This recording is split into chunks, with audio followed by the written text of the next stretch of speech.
Did you really drag me in here to listen to another one of your podcasts? Dude, you're embarrassing me in front of the wizards. You want a juice box and some string cheese? Do you really have that? Fourth wall break inside a fourth wall break. That's like 16 walls. Flawless victory. Mother, what's wrong with me? Darling, I don't have to answer to you. I'm Batman. Why'd you open your bong hole, you smelly hippie? It's clobbering time. This is the men who look bad in spandex? That's disgusting. Yeah, Are you seriously calling it that? Excited, dude. I am excited about this week because of the special invitation you extended my way, man. That's fantastic. Oh, sure. I'm stoked, bro. I've always wanted to be the guy in the front of the movie theater saying something that nobody pays attention to. Yeah! I mean, it's not as fun as it sounds, but you know. Well, that's cool, man. Of course, I'm referring to tomorrow evening's big Suicide Squad premiere. Steve here from Top 5 Comics going to be there. I, myself, Max, will be there as well. Steve, we're just going to pepper them with trivia questions and more, right? Oh, yeah. So you're going out to the picture show tomorrow between 7 and 9:55, I think is the last show.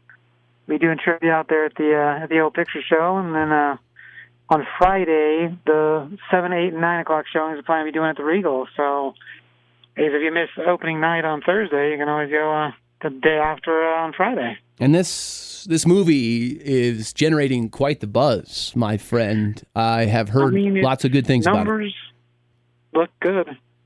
Yeah. It certainly does. I'm excited. I've always liked Polka Dot Man. King Shark is funny. There's a lot of wonderful people. You think James Gunn was the guy. Oh, yeah. When it comes to, like, I don't know. I guess at some point we might get a director version of the first movie, and it may turn out to be a very different thing. I find that highly unlikely only because the difference between the Suicide Squad and the Justice League is immense in not just the people making it, but the amount of like fan retaliation in the world for the other version of the movie. So as far as the thing, I don't know if we'll get anything quite as crazy from the first one, but as far as the new one looks, I mean, Gunn killed it with both Guardians of the Galaxy Part 1 and Part 2. 3 is going to be awesome as well. And like when you think about it, Suicide Squad is kind of Guardians of the Galaxy just on the ground, you know? I was thinking about that. It's a motley cast of kind of also rans with a bit of a humorous bent, a bit of a dark bent as well. That's definitely right up Gunn's alley if you think about everything else he's made for sure. On the big screen. I'm excited, man. I'm glad you invited me. So make sure you get there if you're listening to this. Make sure you get there tonight, Thursday night, Friday night, whichever one you're going to go to, whether it's the picture show on Thursday or the Regal Cinemas on Friday. You'll see Steve there on both nights, myself on Thursday. Yeah, man, it's pretty cool. It's not exactly 100% true to the source material, but it still captures the frenetic pace and that kind of ensemble cast feel of the good Suicide Squad books that I've read. Heck yeah, man. Well, as far as the thing, I mean, being the modern incarnation of it, style-wise, we're getting a lot of different characters in this one. As far as cast is concerned, I guess we'll see who all makes it to the end. But yeah, like you said, Polka Dot Man, like whoever thought we'd see Polka Dot Man in a movie ever? I'm gonna say no one. No one ever thought that. So I mean, that's awesome. Oh yeah. I'm actually super excited about the Big Bad 2, more so for what the implications mean about Starro in the DCEU after this. I don't know if this is going to be standalone. Steve, what are your thoughts? Well, as far as movie style, I mean, I'm sure it ends with a open-endedness. I mean, Margot Robbie's already said as long as she can play Harley Quinn, she'll play Harley Quinn because she loves doing it. So, I mean, that's just a matter of the world and time, right? Yeah. When it comes to the rest of the cast, as far as direction's concerned, I mean, we know that Gunn's got his next movie already lined up to be Guardians, but he's been talking about doing like a Peacekeeper TV show of some type, right? And then maybe just calling it at that. So, like, I guess we'll see what lies ahead for him. But as far as like show's concerned, if this is the last like Suicide Squad, I'd be surprised. Yeah, I would be too. I mean, or if we don't see maybe some more characters, the ones that kind of stuck out, like Peacemaker. And apparently John Cena was such a blast that HBO Max, the Warner people, they decided to give him his own limited streaming series. From what I understand, that'll be out next year because of how good he was in the role that he had. Right. Which is funny. Popularity, Cena's got a whole different avenue of popularity, too, from just his WWE career, if nothing else. But yeah, as far as like characters are concerned, I mean, your Peacekeeper's a character that very rarely shows up in books. Yeah. I mean, awkward. His costume tells you he's a 60s character. So, interesting. I think that's cool. Yeah, I mean, when you're the longest running joke in the history of humankind, I think you're definitely like achieving name recognition. Right. No, I mean, that dude being invisible, I think, is the longest running joke in human history. I don't know if there's another one out there, but it's been pretty fantastic. I was a fan of actually the WWE, still am. I don't know if you are, so I'm always really excited to see the crossover of the large, bulgy, no-necked men into the world of superheroes. Well, they're not that far off, right? That brings me to the next question, Steve. If you were in the superhero world, would you rather, here's a would you rather, Steve, would you rather be a member of the Suicide Squad, like TDK, perhaps played by Nathan Fillion, or even somebody like the Ratcatcher 2, or would you rather be a regular person? Oh. Well, because regular people are so expendable, and like your insurance has to be just terrible. Anywhere you live, you have to carry so much insurance. Yeah. God forbid you live in Gotham, and then every week is like murder, crazy crime of the week. Man. Right. Given the potential outcome of being part of the Suicide Squad, especially if you're not an A-list. I mean, with that in mind, I'm saying more likely for your survival, better off being a normal person. Yes. Only because... Yes. I mean, if you're an A-lister, that's a different story. Right. No, absolutely. But, you're not an A-lister, though. You're not an A-lister. No, yeah. I mean, you could always change your mind halfway through if you started out as a normal person and you decide you want to be, I don't know, Ted from accounting, and you carry around a stapler and an accounting gun, whatever that is. Yeah. Ted from accounting only gets love in those, splash panels where Superman's punching a villain through Ted's office, Right. Yeah. That is definitely true. Yeah, man, with that side of things, I think life-wise, you're better off as a regular person. But even then, that doesn't always go well. I mean, Brainiac shows up and the city gets destroyed because Superman crashes through buildings fighting Zod, and those buildings weren't empty. Right. There's no way they were. Here comes the Amazo virus. Here comes Deceased. Here comes zombies. Yeah. I don't know, man. Now that we look at it, and I'm just thinking, after you mentioned, I'm just thinking about insurance premiums in places like Metropolis and Gotham. I'm sure State Farm is making a killing. Shout out to State Farm. If you want to sponsor this podcast, we'd love to have you. For sure. By the way. But you're right, though. If you think about it, and on a nightly basis, Batman's shoving some poor person who tried to steal $18 worth of produce from the local market through your stoop or whatever, you're probably yeah, it might be time to move. It must be really cheap to live in Gotham. That's got to be the only answer. Yeah. It must be so cheap to live there that you're like, oh, man, I pay $50 a month for this giant 4-bedroom condo. And I'll give you, it's been destroyed 18 times, and I honestly own no furniture because everything is constantly set on fire. But at the same time, you can't beat that premium. The last fear toxin wave wasn't too bad. We get used to it after the second or third go-round. I'm pretty sure I'm immune now, so it's fine. Right, whatever. Oh, that's hilarious. If there was a comic series that could examine those minutia, man, would you pick that book up? I mean, I would buy it because it'd be funny. It would. At least part of it would be funny. Right, it'd have to be a limited series because I'm probably not getting a monthly on that one, huh? Not as a regular thing. I mean, eventually real-world problems just aren't so fun. Well, I remember, Marvel doing that with, was it Damage Control? Yes. Thank you, sir, for reminding me about that, man. I was like, wait, what is this? Normal people? I mean, basically, yeah.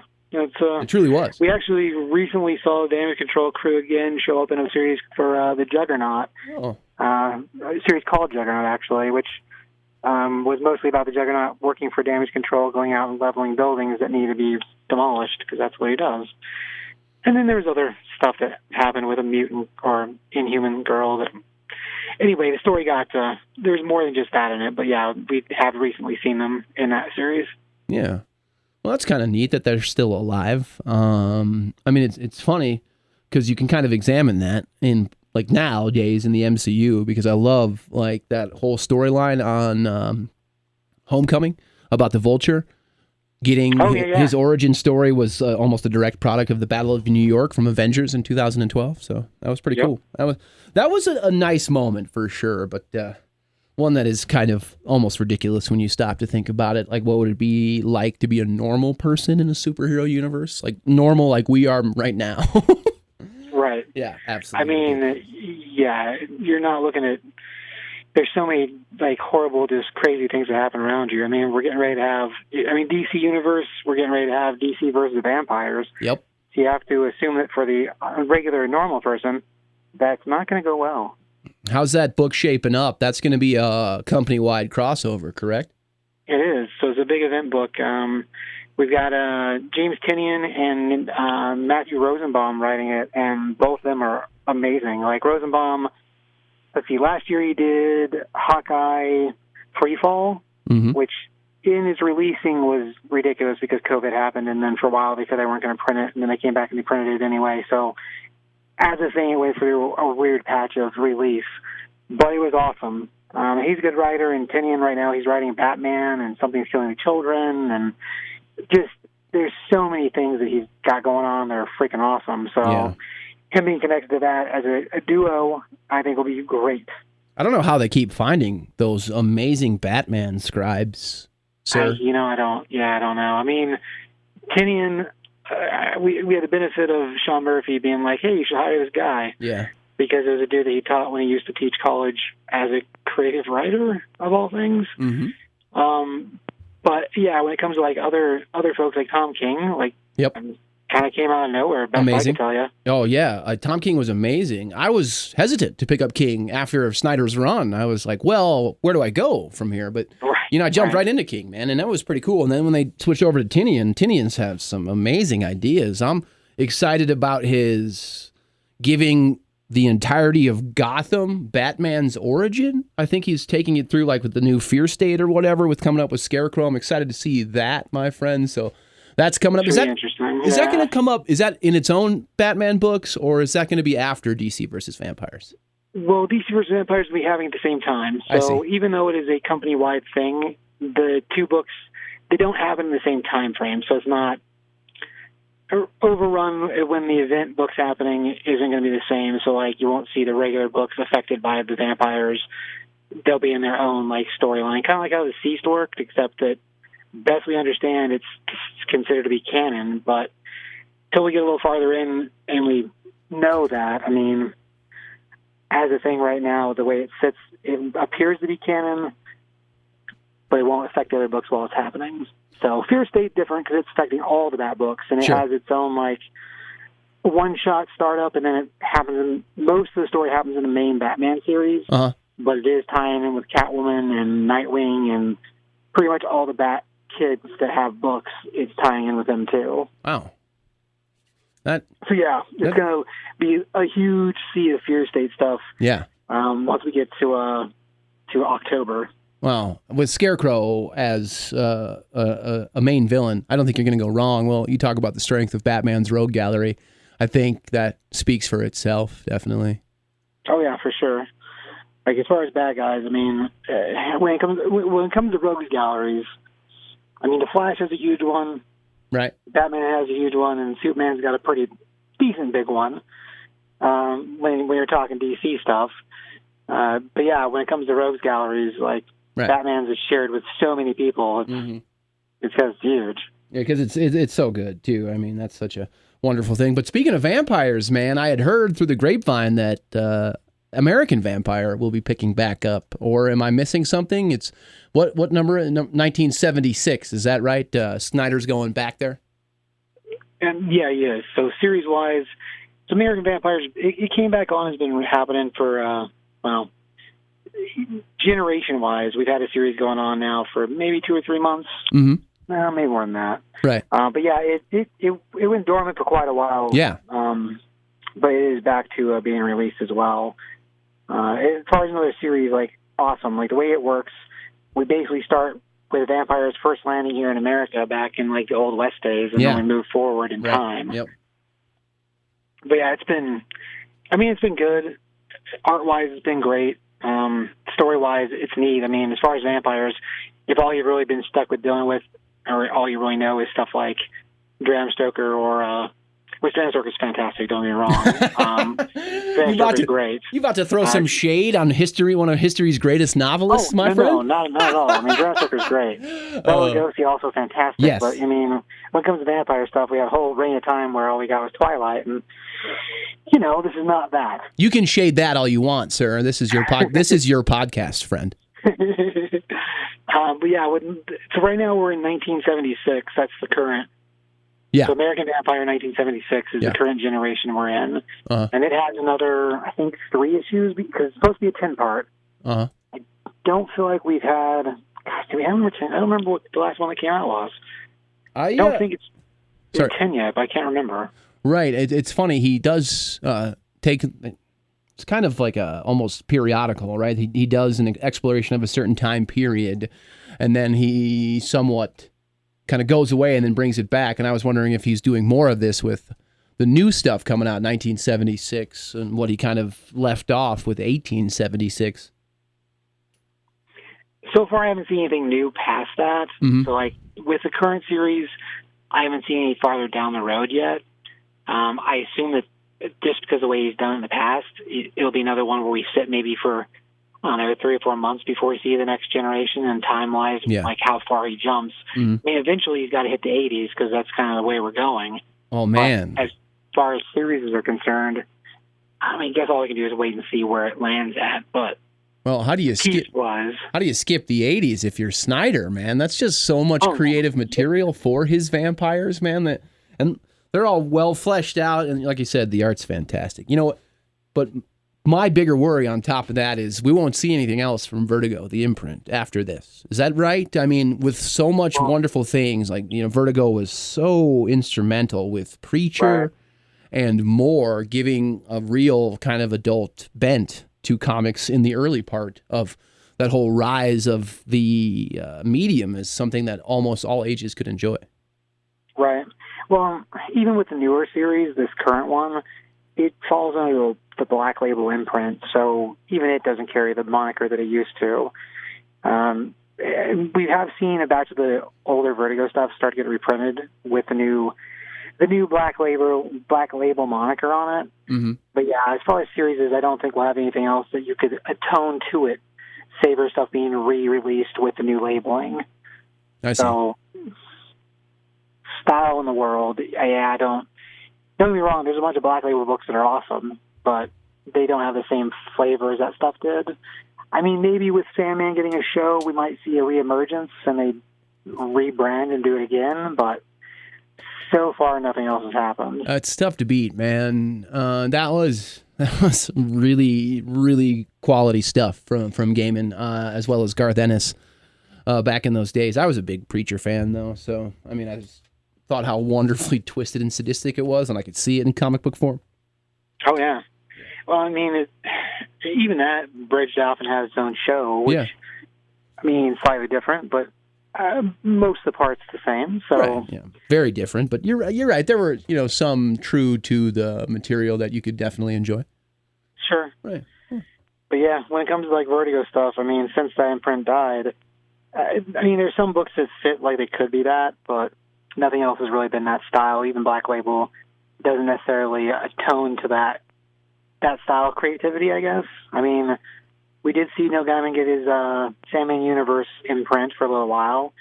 And, like, the Sandman books, what they did with them, the 2, like, one-shots, I mean, they fit just fine, whatever. It's not like any of that stuff wouldn't have belonged underneath that imprint, but not having it as a thing is unfortunate.